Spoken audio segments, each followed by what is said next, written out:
আবহাওয়ার খবরের দিকে নজর রাখবো। শেষ কয়েকদিন ধরে একেবারে টানা বৃষ্টি আমরা দেখেছি, দক্ষিণবঙ্গ কলকাতা সহ সংলগ্ন জায়গায় টানা বৃষ্টি চলেছে।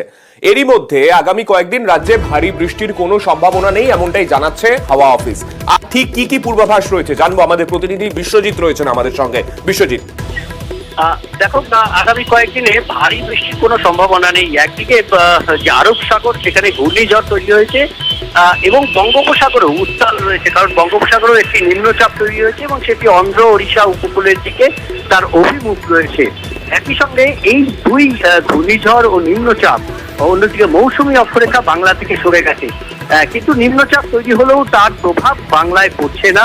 এবং যেহেতু মৌসুমী অক্ষরেখাও সরে গেছে বাংলা থেকে, তাই আপাতত ভারী বৃষ্টির কোনো সম্ভাবনা নেই। তবে বর্ষাকাল, মৌসুমী বায়ু যেহেতু রয়েছে, তাই সাগর থেকে জলীয় বাষ্প থাকছে, জলীয় বাষ্প বেশি থাকবে এবং তার ফলে কোথাও কোথাও বজ্রবিদ্যুৎ সহ বৃষ্টির একটা সম্ভাবনা থাকবে। আগামী 24 ঘন্টায় একমাত্র পাহাড়ের কালিম্পং জেলাতে দু এক পশলা ভারী বৃষ্টি হতে পারে।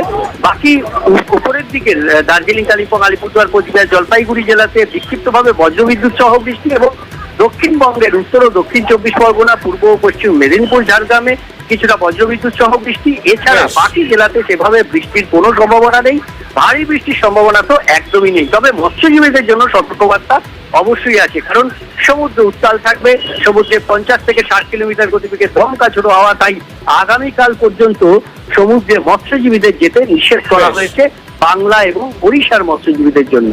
ধন্যবাদ বিশ্বজিৎ।